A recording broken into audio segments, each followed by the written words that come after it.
11 News First Alert Storm Team Weather Center here on this Friday, March 24th, and it is the year 2023. So we are looking at a heavy rain event for tonight. Already had some heavy rain across the area, about 1 to 2 inches in general throughout the WHS 11 viewing area. Thankfully, no significant flooding today, and we've had a little bit of a break to kind of soak things in. However, the soil is now saturated, so it doesn't take quite as much to cause some flooding issues later on tonight. With that said, I don't think we'll see a widespread big flood event for tonight because the next batch of heavy rain will be moving through quickly enough that yes, we might get another 1 to 2 inches of rainfall, but not enough to cause any major problems. We are going to see some flooding for some of our minor river systems. Muscatatuck River, for example, in southern Indiana is getting pretty close to flood stage and is expected to get to above flood stage tomorrow. And as far as severe weather is concerned, it looks like a very low risk of severe weather for tonight thanks to a low level amount of instability or unstable air or fuel for the storms. A lot of wind energy. We've got the storm system. We've got some ingredients for severe weather. We're just lacking a big severe weather ingredient, so that's good. As you can see now on Max HD radar, just some light rain showers passing on through. This is kind of the break that we were talking about earlier today that we would have for a little while before the heavier rain moves in a little bit later on tonight. And I think that heavy rain will move in after around 10 o'clock and continue until about 2 in general. It'll leave sooner for areas out to the west, and it'll arrive a little bit later for areas off to the east. And we are going to map it all out here in just one moment here with Futurecast, as we always do. Looks like the audio levels are all right.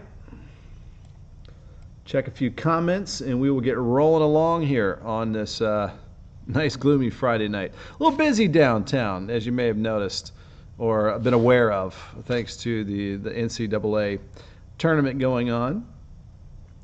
The Bachfest is tomorrow afternoon in Nulu. If you have any other things you want to do outside, just be prepared to hold on to your hat. It's going to be a windy day. We have a wind advisory for tomorrow morning and tomorrow afternoon with some wind gusts possibly around 40 to 45 miles per hour. So behind this heavy rain event is a windy day tomorrow, and then we get rewarded with some beautiful conditions on Sunday.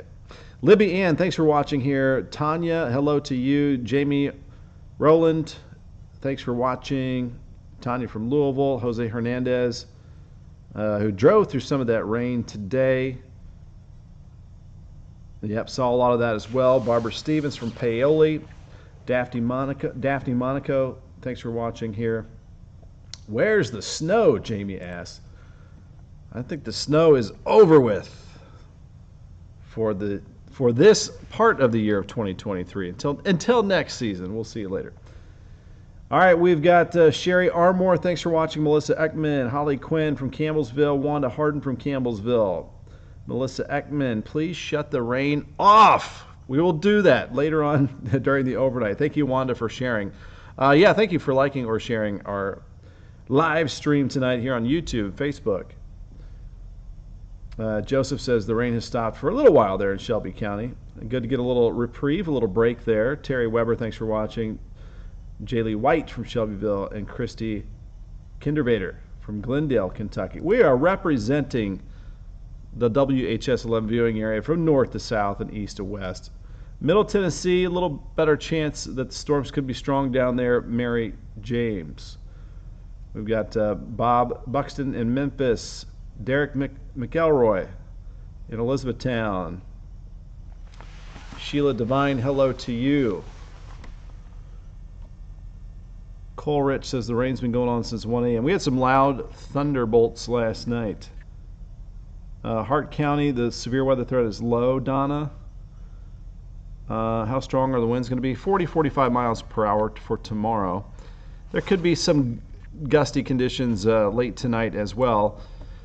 As this moves in, let's go full screen and we'll start answering a lot of questions. We're starting to get the where's it going to happen, when's it going to happen questions, and we can answer that best with Futurecast. We'll roll through it a couple times. All right, so here we are, full screen. Not much going on at the moment. You can see we've got a little break in that rainfall, a little steadier out west. over parts of Harrison and Floyd and Crawford County. Let's back it on out, and that's where that heavy and big area, that big blob of heavy rain is, lining up just along and west of the Ohio River, right over the top of the Mississippi River. As we expand out a little bit farther, that's where you don't want to be. Big tornado watch there over southwestern Tennessee, Memphis down to Jackson. A couple tornado warnings in that big tornado watch box, and several severe thunderstorm warnings as well. That, my friends, is where the severe weather energy is. This is the Storm Prediction Center's severe weather risk outlook map for the rest of tonight. And the Storm Prediction Center is a division of the National Weather Service. You can go over and check out all of their different products at spc.noaa.gov. And they have that area where that tornado watch is under a moderate risk of severe weather. Moderate risks aren't very common.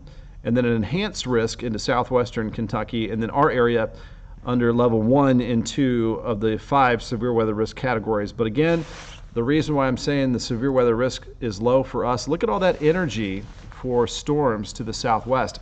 This is a map of the convective available potential energy, the CAPE. So convective means the convection of thunderstorms.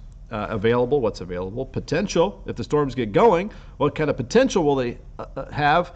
And how much of that energy? So this is the unstable, instability, the food for the storm. So if a storm gets going, how strong can it be?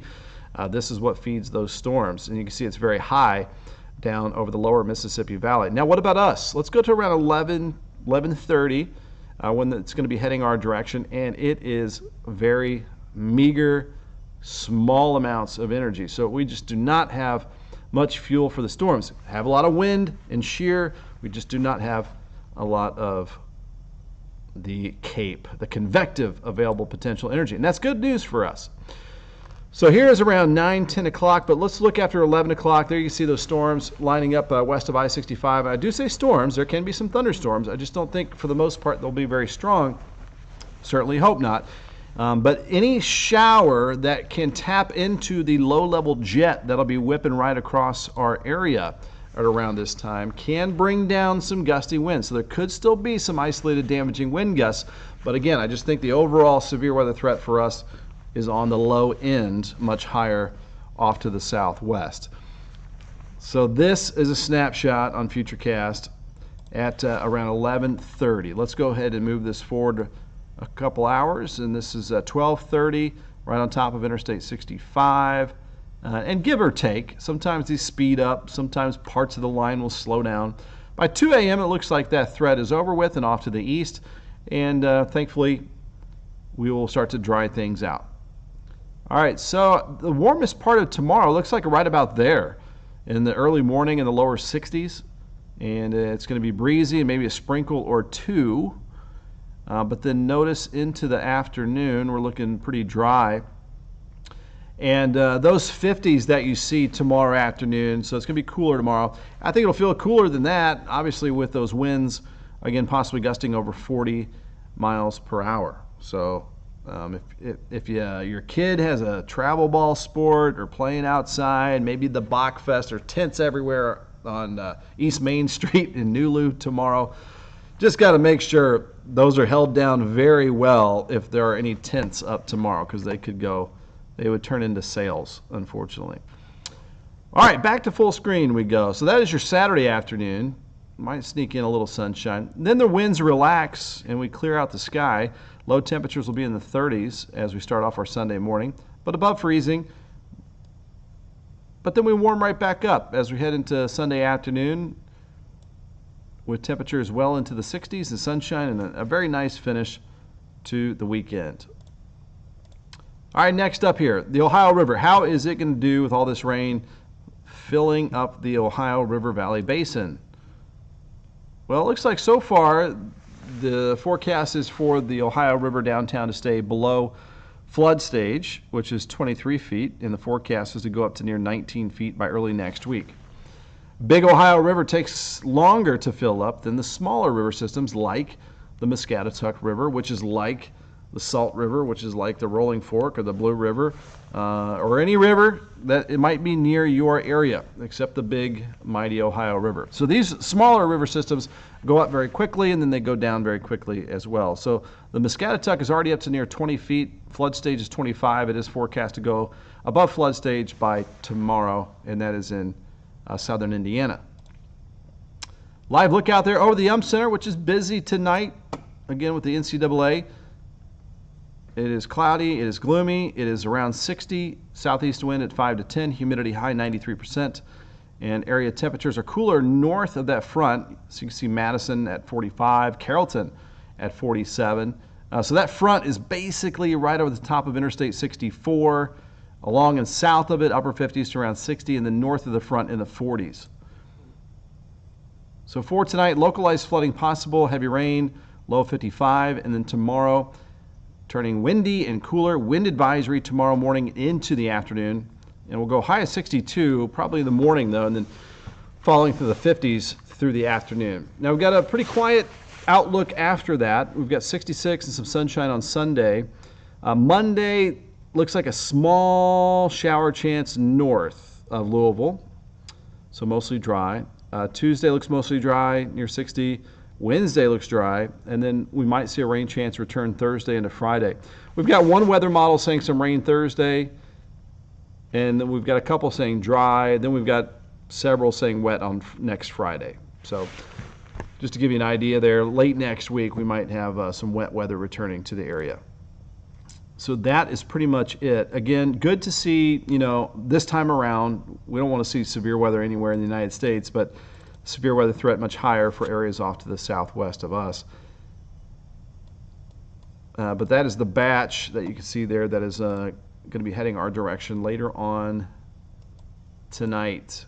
So if you have some Friday night plans, keep the umbrella handy as it's going to be rather wet out there.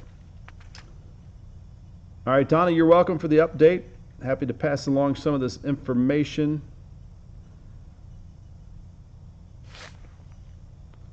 Cole says, go Cards. Just looking over a few comments here. Lillian Lasley has 58. That sounds about right. Pamela, thanks for watching from Salem, Indiana. Lucia Reese, Arlene Coltrane here at the Rough River. I noticed the Rough River has been pretty low, at least the lake. Lisa Elker, hello to you. Thank you guys for tuning in here tonight. Probably won't get much thunder out of this, actually. Maybe a little bit as that main line begins to move in after around 10, 11 o'clock. But additional 1 or 2 inches, some gusty rain showers. Most of it's out of here by 1, 2 o'clock in the morning.